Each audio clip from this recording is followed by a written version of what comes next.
and welcome to Dialogue.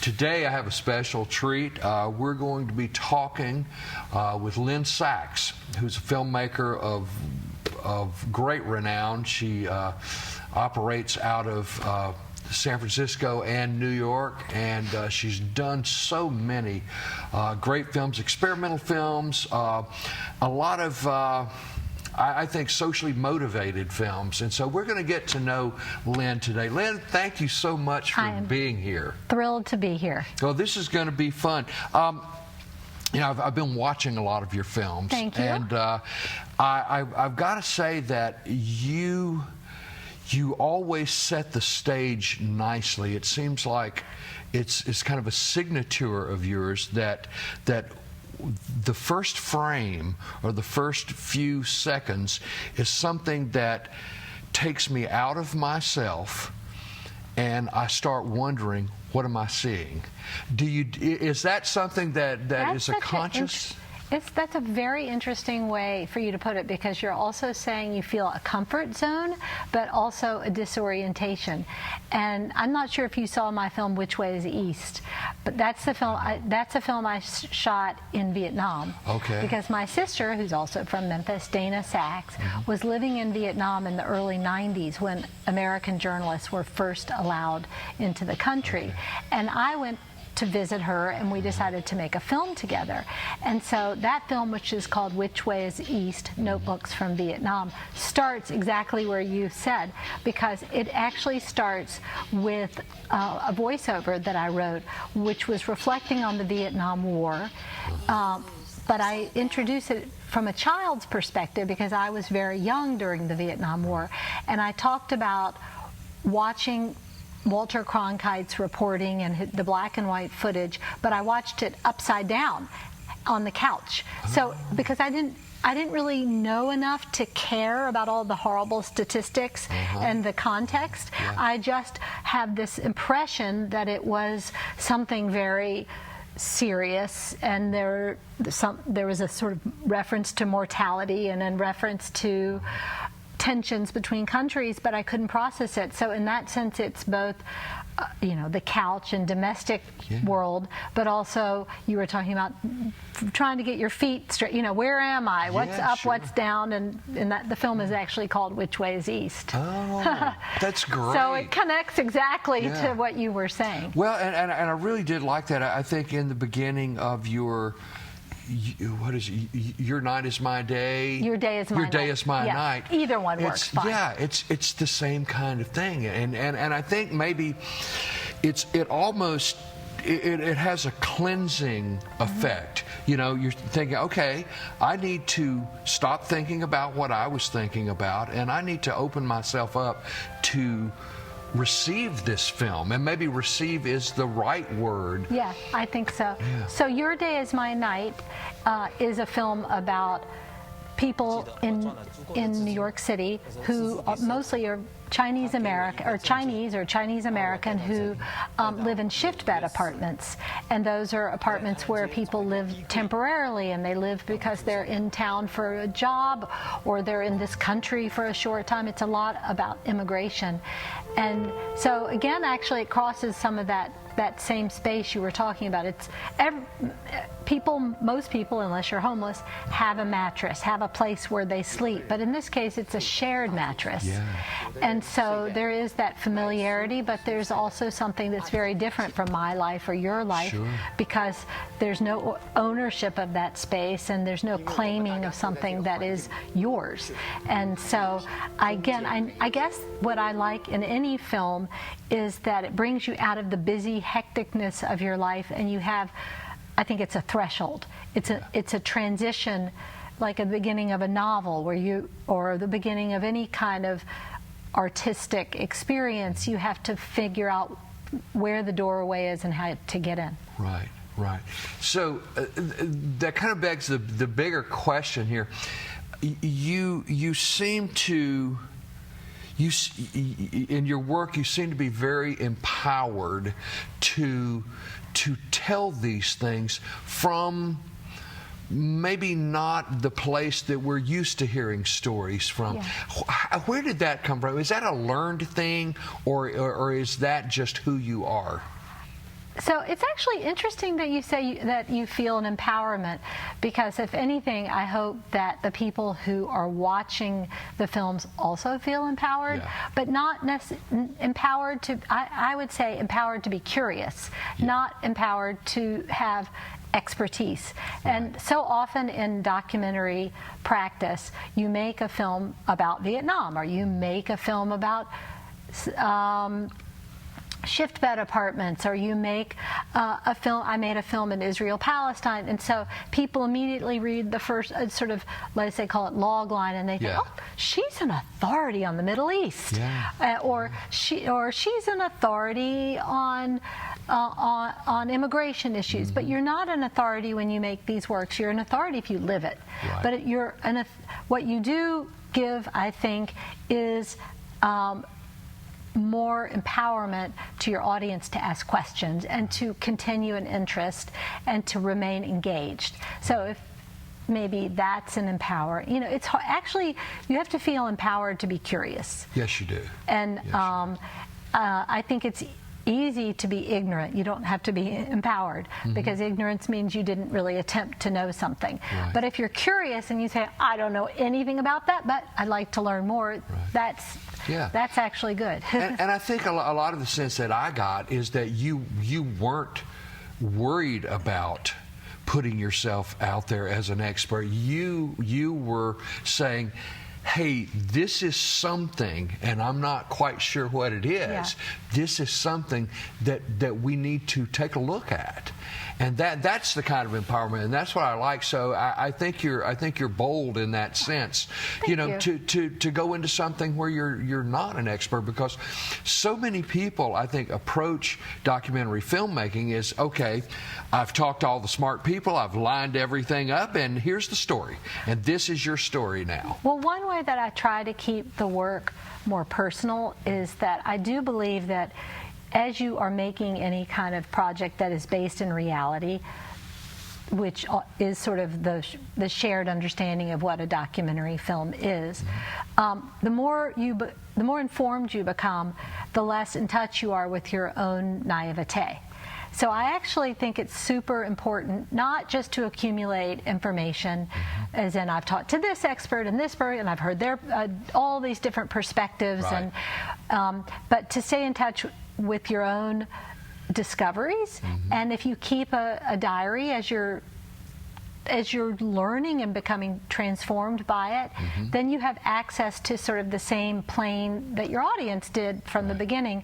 And I think that's one of the actually problems with a lot of documentary work, is that by the end of it, it claims so much expertise, there's no fissures, there's no place for anyone to get in other than to just strictly become better informed. Right. Interesting. That's very interesting. So let's back up a little bit. Okay. I want to talk about how you got interested in film. Were you always a storyteller? Were you steeped in that storytelling tradition?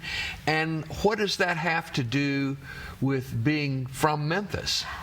Well, I would say I was not always a storyteller. I was much more of a poetry writing photographer. I loved reading novels, but I wasn't the kind of person who stayed up late watching all the best Hollywood movies from the 30s and 40s and 50s. That's actually my brother, Ira Sachs, who's also a filmmaker, but he came to it with more of that appreciation. We really came to movie making and from very different perspectives. He came from theater, and I came from painting and the so-called fine arts, and we just sort of meet somewhere in the middle. But my senior year of high school at Central High School, I found out that I could volunteer at a place called the Center for Southern Folklore, which was right across the street.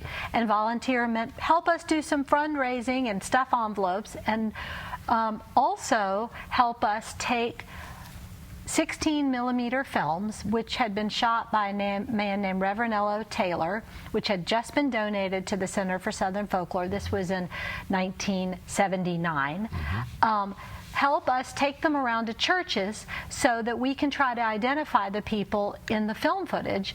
So my job was not to thread the projector, because I had no idea how to do that. It was to help carry, it was muscle power, help carry those heavy projectors in and out of the cars into the churches, and to sort of take notes when people would say, oh, that's my grandfather, or that's my cousin, because we didn't want, there were hundreds of people in this film footage. Reverend Taylor had shot thousands of feet, which means hundreds of hours of the African American community in Memphis and outside of Memphis. But they didn't really have all the names of the people, and so they wanted to take it from this anonymous collection of work to a document and of the black community in Memphis in those years. Yeah. So it's a very interesting film, and it's some incredible film footage for someone who was obviously unschooled in photography. Reverend Taylor really, he knew what to shoot. He shot extraordinarily beautiful footage. I mean, every documentary maker who picks up these days, it picks up a video camera and thinks it doesn't matter how the image looks as long as we get the material. If they could go back and see what he did with a 16mm wind-up Bolex of the first, or not just the first, but the daily or weekly baptisms in the river, or the opening of the first African American assurance company, or a black-owned beauty parlor, and he was filming all of that, plus train rides, and it was exquisite black and white footage. Yes, it was. Yeah. I've seen a lot of that. It really is beautiful. Well, I'm glad you got the opportunity to do that. So, did your knowledge of Memphis help you in that? I mean, did you feel some sort of kinship with that? I would say, in a way, my ignorance did, more than my knowledge. Because, you know, I went to Central High School, and that was during the period of busing. So the school was making every attempt to be as integrated as possible to bring, and it was also what they called a magnet school, so kids were coming from all over the city. And I had, before that, gone to Lester Junior High School. Again, that was a result of busing. But integration in that kind of institutionalized way doesn't mean your life is integrated. So when in a sense, carrying my own camera, which was the same camera, not the same literally machine, but same kind of camera that Reverend Taylor had made, and walking around to Crump Boulevard and other parts of South Main Street and other neighborhoods I didn't really know very well, and just walking around with my camera and kind of knocking on people's doors and saying, hey, did you ever know Reverend L.O. Taylor? Sometimes I say the camera and the idea that you're making a documentary film are like issuing your own license. Okay, I get to tap on a total stranger's door. I wouldn't do that otherwise. Yeah. What a great calling card. It legitimizes it's a calling you. Card, right? Yeah, it legitimizes you, I guess, in some respect, and allows you to do that. Were you at that point really interested in like historical documentary work? So I was a history major in college, so I have had a big interest in history, but I also was an artist at the same time, so I probably never thought I was going to be your straight-ahead historian. So if I had to say, look at Ken Burns' work, for example, and he makes large-scale, let's say, more traditional documentaries. I've always positioned myself as doing something very, very different.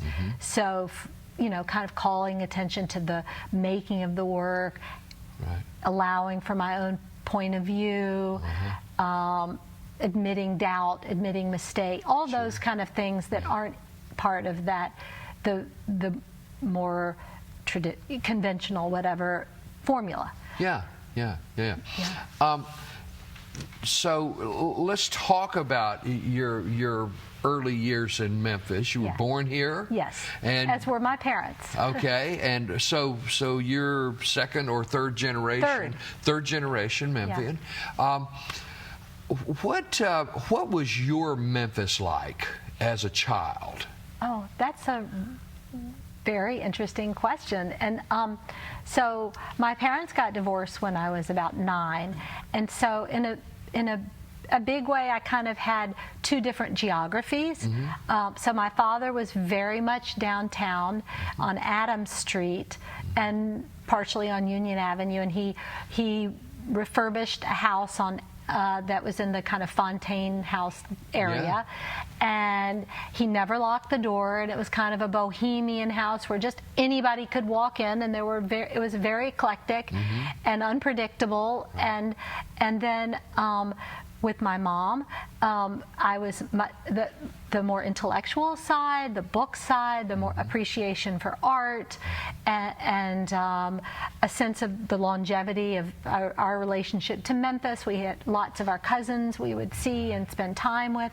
So, and I also think that my mother did a lot of volunteer work that, now we use the expression comfort zone, that took her out of East Memphis, out of what was very familiar to her, and took her into places, I think, to places that she was more of an observer, and also with, like, she does Meals on Wheels now, but they didn't necessarily have that then. But there's a real engagement. You don't just give money to places. You participate. You talk about food, or you talk about life and the weather and everything else going on, or the Memphis State basketball team. And so that way of having more of a flow and a relationship to Memphis, I think she showed to me. Right. Yeah. Wow. What an interesting, and especially with being like downtown and all that in those days. Yes. Because nobody was downtown back then. Yeah. And my dad had a boat on McKellar Lake. Okay. Yeah. So we were really, like, we even sometimes would go camping on the Mississippi River. And in those days, the Mississippi seemed so far away. People didn't have apartments that looked out on the Mississippi at all. So we were definitely more engaged than some other kids we knew, and so that was special. Wow. So when you you graduated from Central. Yes. And then where did you go then? So I hate to say it, but my first impulse was, I want to get away from Memphis. And so I went up to Brown University and was in school there. I loved it a lot. In fact, I just had a lunch today with, her name's Barbara Ballin Newman. And Barbara well. Actually, this is a Memphis story, because now she is head of the Blues Foundation, but we both went to Brown. And so I haven't seen her in probably 15 years. Really? But this is an amazing thing. We had the same 7th grade math teacher. This is such a Memphis story. Same 7th grade math teacher who insisted we know everything about Ma Rainey, Furry Lewis, W.C. Handy, all of it. It was as important as Beethoven and Mozart, more important for her. Really? Yeah. Her name was Mrs. Milner. I don't know what happened to her, but I'd love for somebody who watches this to tell me. And so it changed both of our lives. Because we sat there today, and both of us could remember everything we learned, and all the people who, and those were not people who were considered the VIPs of music, especially the mid-70s. And that was before blues was really getting acknowledged. So, yes, both Barbara and I went up to Brown, but then I ended up making a film in Memphis. She came back here to really support blues music, and so it's interesting. Wow, that's amazing. And, I think it takes leaving. I think it takes, going away before you really have some perspective on this. You just don't know. You get out and you see that people aren't exactly like they are in Memphis, and what is that, that special thing that Memphis people possess that a lot of other people don't. And I think a lot of it is kind of we don't have that distance that some people Right. have between, one another. Even people who know each other well in other places kind of maintain that distance. And in Memphis, it doesn't seem to matter Well, that I much. find now people are jealous that I grew up in Memphis. Yeah, For example, yeah. with the whole story of Big Star and Alex Chilton, and much of my youth was spent hanging out at a rock and roll club. Well, they didn't. Maybe you might say more punk club. Yeah. The Well, which became the Antenna Club, or Right. maybe I have the order. Yeah, the Well became the Antenna, yeah. And so they show a whole film about Alex Chilton at the IFC Theater in New York, and hundreds or thousands of people are going, and they're so interested. And I say, oh yeah, that's part of growing up in Memphis. Yeah. So you had the punk scene, and I wouldn't say Big Star was punk, but that kind of early rock and roll Sure, stuff. yeah. And the thing is, I was never that interested in Elvis, and that was the more obvious Memphis Right. music. I appreciate it now, but it was not a part of my Memphis. Right. Yeah, Right. but also I think Elvis was gone from Memphis. By the time I was aware of Memphis culture, Sure. he was in Yeah. Las Vegas. Yeah, exactly. Let's talk about, like, as you got started as a filmmaker. Were you did you have a technical bent to your?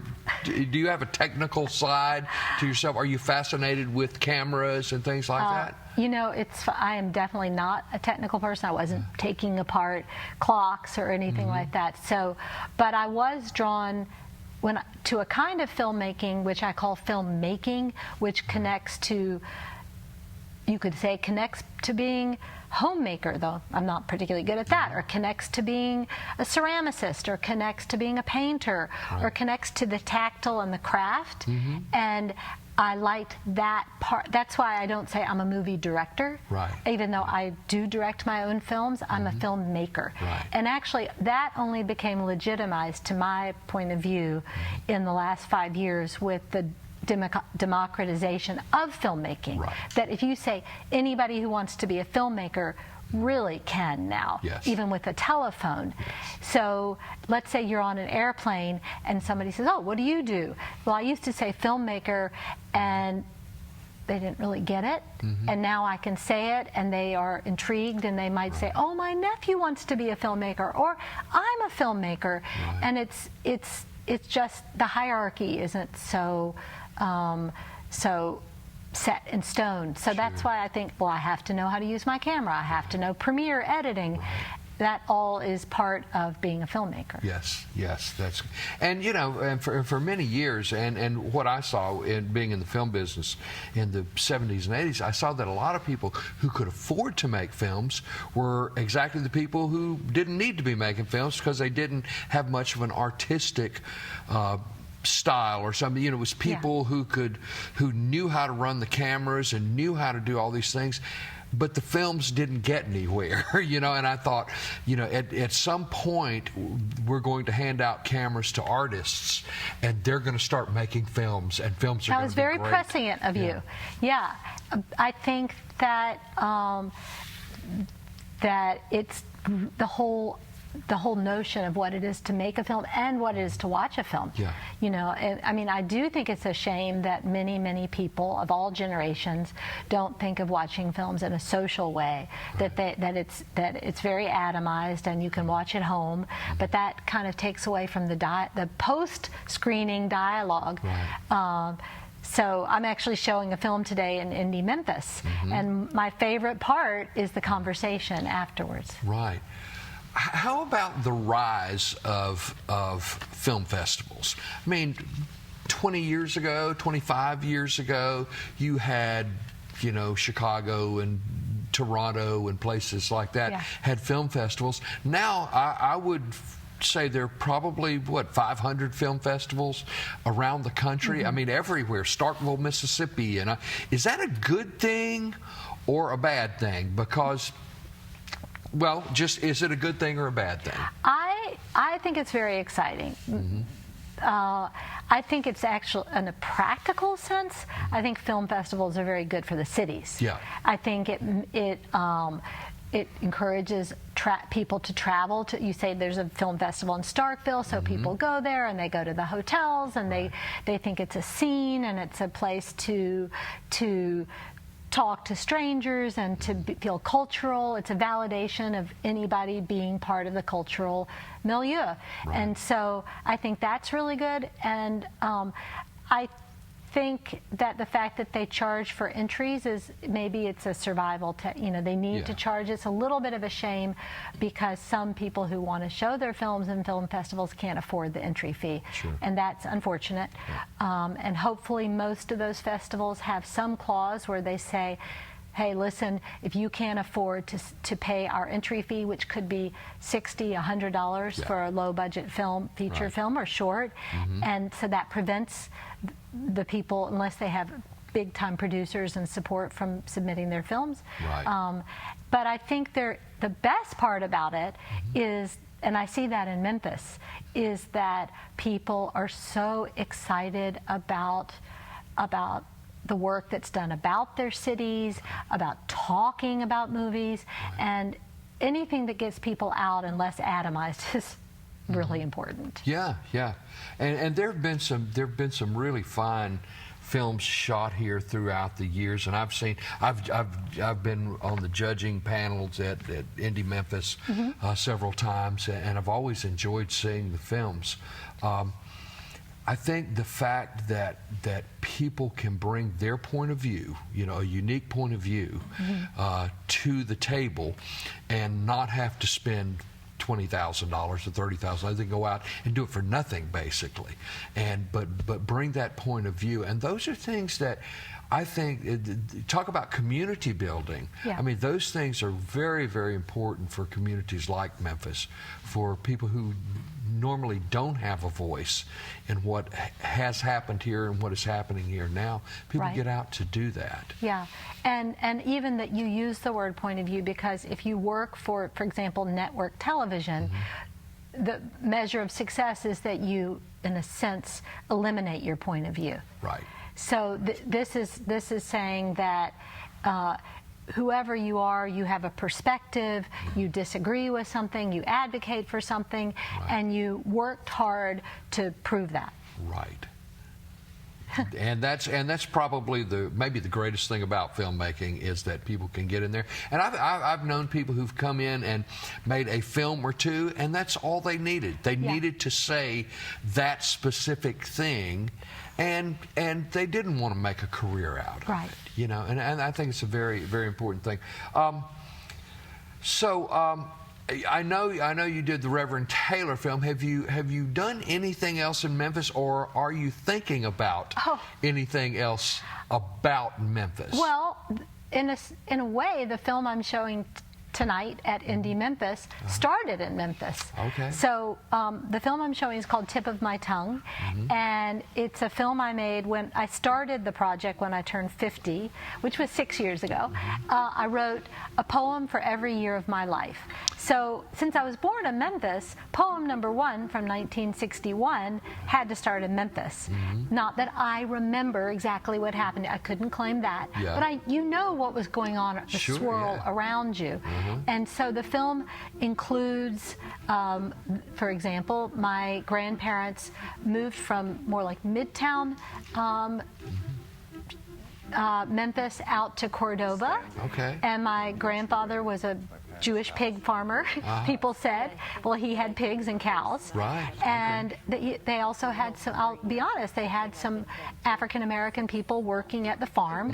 And so the very first scene of the film includes Super 8 footage that my parents shot of Christmas. So a Jewish Christmas in 1960. Right. But there were people, workers from the farm and the family, all there around the Christmas tree. And it's very particular to the 60s. Wow. Where there was a kind of welcoming, but you sense the space between the races. Right. So I have to say I'm ashamed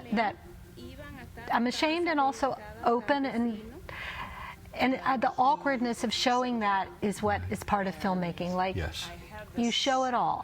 It makes me feel uncomfortable that that's the way life was in 1960s, but I'm still showing it. Then I have a part of the film where I talk about the sanitation worker strike, and about Martin Luther King being killed. And in the film, I kind of say something like, well, I didn't quite understand what it all meant when he was killed, but I remember that we couldn't go outside to play because there was a curfew. Right. It was just a little girl, Yeah, so sure. I have that sense of feeling a little trapped. Yeah. And so I actually have a girl, Sophie Scherto, who plays me, her voice. Okay. Yeah. Okay. So she is my being from that early age, because I felt like she had the right accent and she had the right spirit. Oh, that's great. So I'm really seeing, you know, you seem to elevate the personal, you know, to kind of the sublime, really. I mean, and that's, you know, that's a wonderful thing, because most people don't do that. Most people kind of go the other way and just go for the group, you know.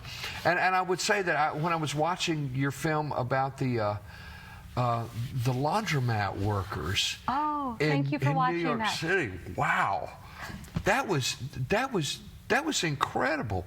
It's something we all know. It is it's a shared experience. I mean, everybody kind of has that experience. You know, at some time in your life, you have to go to the laundromat. Maybe, you know, maybe it's not for a long time, but there may be a few months when you have to do that. And just to see how you studied those people and how their actions, and I loved in the other film, and I'm sorry, I can't remember. You watched a lot. I did. have to say, you did your homework. I did, but the other film where you had actors doing the motions of I thought it was brilliant. Oh, thank you. And both of those just played so well to me because I thought it was so real. Well, you're. I just finished that film last week. Really? Yeah. Okay. So you're one of the first people to see it. Right. And so it started out as a performance. It was called Every Fold Matters. And we performed it in laundromats all over New York. Right. And then we said, oh, well, that was really unwieldy to perform in a laundromat with actors and music. We couldn't keep doing that forever, so we said, let's make a movie out of it, because then it's just on one DVD or it's online, and so then that adds a few years of work. Sure. And so I spent a lot of time with laundry workers, but now that I've been making these kind of films for quite a while, I have to say that one of the reasons it turned into a kind of live musical performance with fiction and this very hybrid piece was because of a problem we had. And that was that we were trying to interview laundry workers, but in New York at least, most laundry workers are immigrants, and they're not necessarily here with the right documentation. Right, okay. So they don't want to be on film. Yeah. That's the last thing they want to do. Yeah. And you saw the film. Well, the woman she was born in the United States. She's Latina. Her family's from Puerto Rico, but she's fine. Yeah. So she didn't worry about being on camera. So as we had all these conversations, and they were interviews, but we weren't allowed to record them. Like, we would make a date with someone to interview, and then we would come back, because I have a co-director. I made this with a playwright, Lizzie Olesker, and we would come back, and the same line, it became really funny. They would say, my boss won't let me talk to you, or my husband won't let me talk to you. And then officially.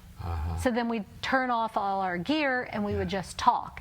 And then that became the material for the film. But there was one Chinese man, you saw him, he let us interview him because he owned his own store. Right. So it just depended on the stability, the confidence of our I call them collaborators. Yeah. The people in the movie. There was another thing I read that you said, and I thought this was fascinating. That you said people don't necessarily tell you the truth when they're telling you their story. That they, in that moment, become actors. Yeah. And I had never verbalized. I've never heard anybody verbalize that. And I thought, yes. that they become, and I love the word collaborator, with you. And I think that's actually a product of the society in which we live in and the omnipresence of technology. Right. I would not have said that when I first started making films in the 80s or late, because I think people were not as cognizant of the machinery, of where it might go. And also, many times, people made documentary films. They never went back to the people they interviewed. Right. They never took it back, and they didn't care. Right. Because they were making the films for them. And so why would they care about having a screening in the neighborhood? Sure. So when I made Sermons and Sacred Pictures about Reverend L.O. Taylor, the premiere in Memphis was in his church, even though he wasn't here. Yeah. And so that I've always felt that there had to be a circle in that way. So, but now, because people are aware of how this technology is used in courtrooms, that can become an obstacle. Yeah. And for police work, for all different ways. So there is a layer of I guess I'd say, could be a layer of artifice. Right. So instead, I just try to think about that, instead of that artifice being fake, thinking of it as a way of activating or empowering the people who construct and perform their own lives. Right. So. Well put. Well Thank put. you. Yes. Wow. To young filmmakers, people who may be watching this and maybe who would want to become a filmmaker, is a classic education the route that a person would take to become a filmmaker?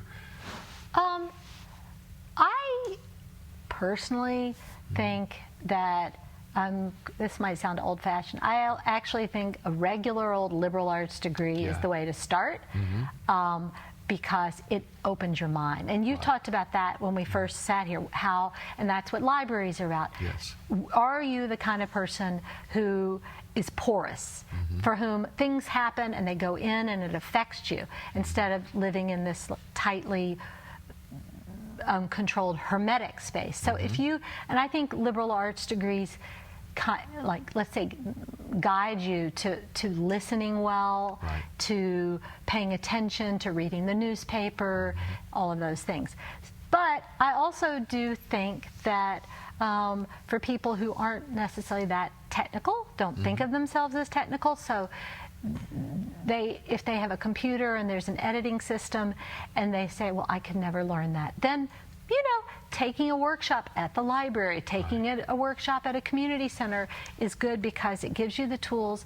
Also, and I hate to say this, but I think a lot of women are insecure about asking the questions, like saying, I don't really understand that, could you say it again? So then they quit. Sure. Instead of asking, please explain that to me again. Many girls say, well, that doesn't come naturally. I'm not good at math. So not being good with math doesn't mean you're not going to be able to edit. Sure. Yeah. And even math, the reason you're probably not good at math is because society tells you that. So I think, like, those kind of workshops where you see other people making films, and very basic ones, and then I think that's really important. Well, and as you well know, all of this is just it's repetitive. You have to do it a million times or thousands of times for it to really stick. I mean, it has to become like a pencil in your hand. Exactly. When you're editing, you can't be sitting there, oh, where is this? I wish I could do this. It just it has to be your process, but you have to just do it over and over and over again. Funny enough, one of the things I've learned recently, because I'm moving from the program Final Cut Pro, or I have a couple of years ago, to Premiere. Let's say there's a little teeny computer question you have, and you don't have someone to call. You can actually go on Google and type in, how do you make titles on this program, and then you'll have somebody I don't know why they do this. Yeah. Someone who's sitting in his office Yeah. with nothing better to do than just explain how to do Right. it. Oh, I use YouTube videos Yes. all the time for that. Yes. I've made the transition from Final Cut 7 over to Premiere. I went from 7 too. about I don't know, 14, 15 months ago. I'm on the same And trajectory I'm as you telling are. you, I just, the other day, I forget what it was, I was trying to figure out how to do, and I just went to YouTube, and, Yeah. and there it was. Somebody Yeah. told me in a little 2-minute video how to do Yeah, something. and you can say, wait, could you say that again by just rewinding? Yeah, and so, yeah, it is. And this is really a great time to be a filmmaker. It's so, the software is there. It's cheap. It's available. When I first started doing nonlinear editing, I had an avid media composer that I paid $85,000 for, in the early '90s. And now, you get iMovie on your Mac. Right, you get, exactly. the Windows Movie Maker. So people can do this, and I'm glad that places like the library here teach kids how to do that. Yeah. Because it's just another form of communication. It was, the 20th century maybe was the century of the novel, and the 21st century is certainly, the century of the screen, and we're telling our stories on the screen, and everybody can tell their story. Well, I actually taught a workshop at a library. I was invited by the Maine Film Festival to show my work just this summer, and so they asked me to do a workshop in the library. Okay. And so they didn't actually put whether it was for adults or young or kids. I guess they forgot, or they didn't think it was important. So I think they thought mostly adults would come. So we had from age 65 to about 12. Wow. And the neat thing was that the 12-year-old who was autistic, he came with his mother, and he was the only one in the group who'd ever written a screenplay. Really? Yeah, handwritten. So the adults were very awed by him. And it was a full-day workshop where we actually had lunch together, and we did some production in the library. But the age different. The only thing was I showed something that was a little R as a sample. So the mom took her son for a walk in the library while I was showing that. But other than that, the age difference didn't matter at all. That's great. Yeah. That's great. I wanted to ask you, have you ever worked professionally with your siblings? Yes, with both of them. Well, Okay. I have a lot of half siblings, and then I have two full siblings. So Okay. my brother is 4 years younger than I am, and he makes feature films. Right. And so this is fun. This is a Memphis story. I wouldn't necessarily call it professional, though, because he was in high school and I was in college. Okay. So this was in 1982. I was really into site-specific art pieces, and my brother Ira was in high school here at Central High School. And do you remember when the word generic became popular? Yeah. Like nobody ever used it, and all of a sudden you could buy generic soda pop, Yeah, right, generic toilet paper, and everybody thought it was kind of cool. So we decided there was an abandoned building. This would now be called a pop-up. Yeah. There was an abandoned building in the Cooper Young area, which was not a hip area at that point. And Ira and I created a generic day. And so anybody could come with junk from their house, and we covered it all with white plaster. A big space, like as big as this studio. Wow. Wow. But it was only for a weekend. So that was a project we did together. And then Ira and I did a project in New York, a public art piece once, based on a film he made called Last Address. And then my sister and I made a film together because she was, as I said, a journalist in Vietnam, and she could take me around. And actually, we had a great time together, but when I was editing the film, we kind of fought our way through because she had a journalist perspective and I had an experimental filmmaker perspective. And then I realized that the tensions we were having were actually part of the structure of it, and I should accentuate it more rather than feeling exasperated. And we made it through, and we had a great time making it. Oh, but, that's you know, great. So I've made a couple of things with them. That's great. Wow. You know, it seems to me that you have a sense of that, you know, everybody has their own reality, and I think you've and I think you've shown that in a lot of your films. You know, this is this person's reality, and I don't think a lot of filmmakers do that. Have you? I mean, have you thought these things out? Are these the things that you've kind of, you know, written in your journal, hey, I want to do this? But because it seems like it's a very natural thing to you to say that this is this person's reality, and I need you to see their reality, and not put your own personality into it, and not color it in any way. Well, that's a very metaphysical way of looking at filmmaking. I like that. I want to write it down, because I actually think that's one of the driving forces in my film existence as a filmmaker. Well, when I was making Your Day Is My Night, I decided at a certain point that there was too much expectation in documentary to filmmaking towards travel. You know, to going to places that we might call exotic. Right. And like, is the impulse to make a documentary film to make the exotic familiar, and that as a paradigm was starting to be almost repulsive to me, even though I'd done it. You know, I felt like that claim, or that it was all about access. Oh, I was able to buy that plane ticket, or I was able to meet the right people and be there. Lucky for me, you weren't. I'm sounding a little snide, but I did it. I made a lot of that kind of work. So then I just decided that I needed to redefine my filmmaking, and that home should become more interesting to me. And home was New York City, and it is, I mean, every city, anywhere you live can be interesting, but I wanted to do what you were just talking about, was to rediscover, or not rediscover, because I couldn't say I knew it before, but discover the different realities of the place where I lived. So that's really part of the impulse of making Your Day Is My Night, and doing the whole laundry project as well, is looking at different kinds of realities for the same place. So that's exactly right, but I never would have put it that way. Well, I thought that you had probably written that down and said, "This is what I want. This is one of my goals." Because I think it really comes out in your filmmaking, and it's, you know, and it's very unselfish.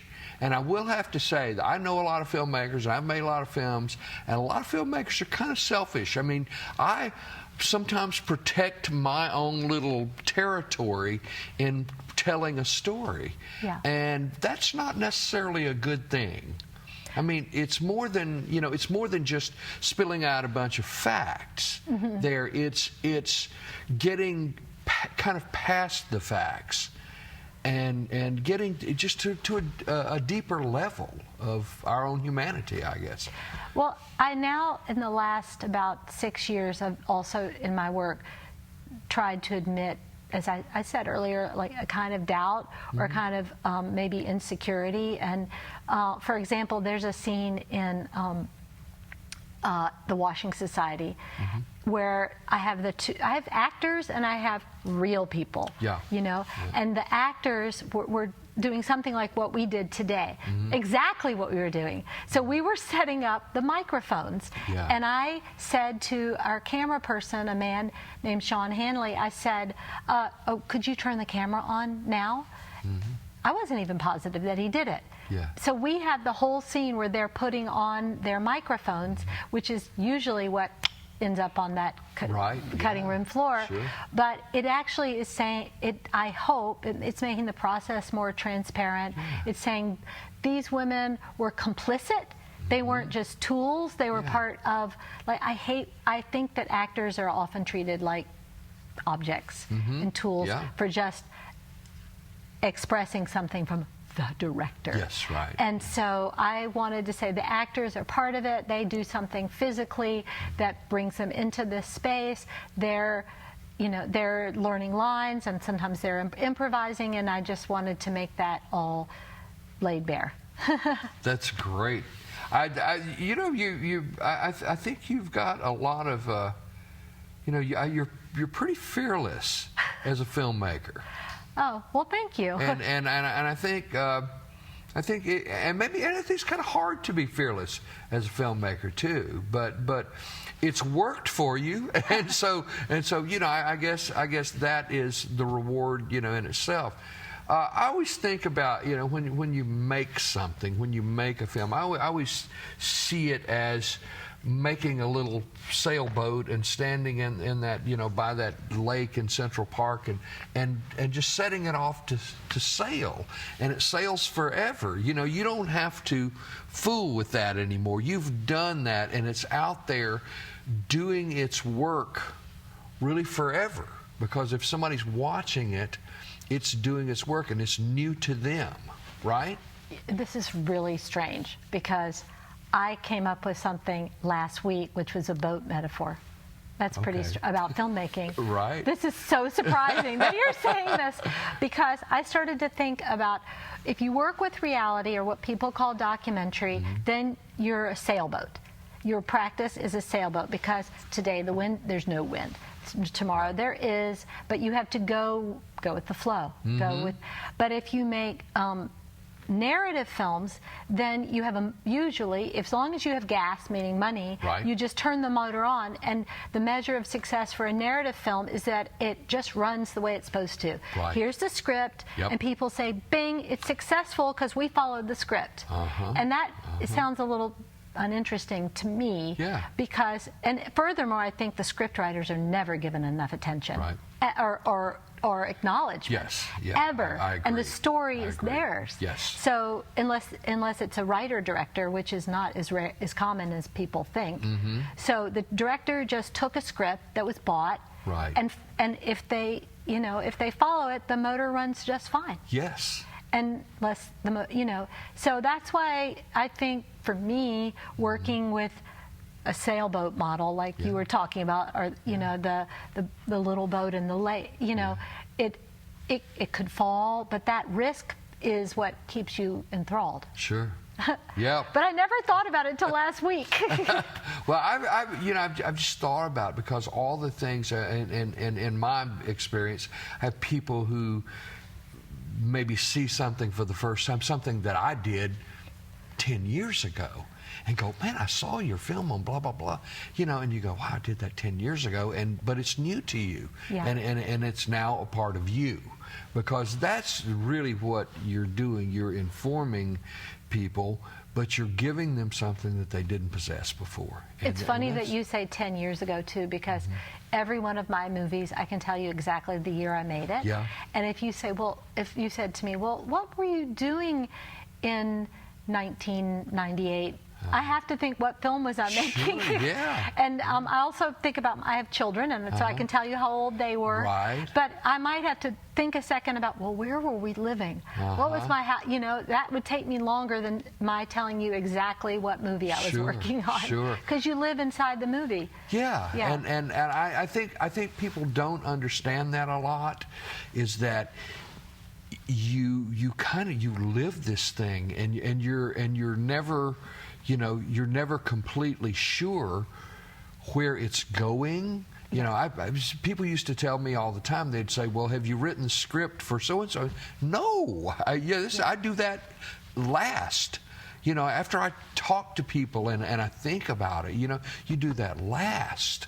Well, that's the way I work, too, because most of my films, I actually don't figure out the ending. No, well, I'll put it this, till I'm about done, which is really anathema to narrative filmmaking. You have to know where it's going. So I usually, even in the editing room, also especially with non-destructive editing or non-linear editing, I start in the middle and then kind of work out. And because the beginning, you were talking about the beginning earlier today, the beginning has to be kind of a revelation, like, like a poof. Of course. That's the one I come up with in the bathtub or driving my car, something like that. And the ending is not resolved until I can figure out the issues that are at hand. And, I've made films where I started, it was going to be about so-and-so, and then I discover I don't really like so and so. He's horrible. Right. Am I going to still make this, or do I make it clear that it's not what I thought? Like, often things are not what you thought they were. Sure. Most of the time, it's not what you thought. Yeah, it's not. You go in with a set of preconceived notions, and those are rarely what you wind up with. And it's actually challenging if you're writing grants. For example, I made a film about the Catonsville Nine. I don't know if you saw that. It's called Investigation of a Flame. No, I haven't seen that. And it's about a group of Catholic anti-war activists who broke into a selective service office and burned draft files with napalm, and it discovered the leaders were Daniel and Philip Berrigan. Right, so I spent a lot of time with them in 1998. I can tell you that. Yep. From 1998 to 2001. And but when I was, I wrote a lot of grants for that project, and some of them were state grants. I was living in Maryland at the time. So here you are making a film about people who committed a federal crime, and you're asking for money. Right. And it becomes, so I was told by the panel that it was the most controversial film they ever funded. They did fund it. Wow. And when I was writing the grant, I was a little aware that it could be a problem because they commit a crime. Yeah. Right. And so I was thinking, oh gosh, how much can how do I hide that what the main story of the film is a crime? Sure. And so then I thought, I'm just going to say it. Yeah. But it usually for certain kinds of grants, especially state grant, you have to know what the ending is. Yeah. So in order for them to fund that film, they wanted to know what my conclusion was, and I actually totally believed in that. The other thing was they want it to be objective. Yeah. But the film is not a film saying civil. I mean, I do believe in civil disobedience, but I thought it was too easy to say rah civil disobedience. Right. I wanted to complicate it. But it's interesting when your funding isn't investors, or it isn't necessarily people who believe and advocate for the same thing you do, Sure. but they want to look at history in general. Yeah. Wow. That's a really interesting, approach to have to do something. And I can't believe this, but we are at the end of our hour. This seems like we've been talking for about 10 minutes. I want to ask you one quick thing here. How do you want to be remembered? Oh gosh. Well, a woman from Memphis, because Memphis is a big part of my life if you go back generations, and also I think that it fed my, I'm not saying it's the only thing, but there was so much to discover here that it took me a while to understand that. But I guess that I made work that encouraged people to want to know more about who they are and where they are, and how the context of where you live becomes integral to who you are. And so I don't mean that I'm giving people anything other than curiosity. Yeah. Oh, beautifully put. And I want to thank you so much for being with us. This has been an absolute delight here. And we'll be back next time. Thank you for tuning in. We always have interesting people to talk to here on Dialogue, and I want to thank Lynne Sachs for being with us today. This has been an absolute pleasure.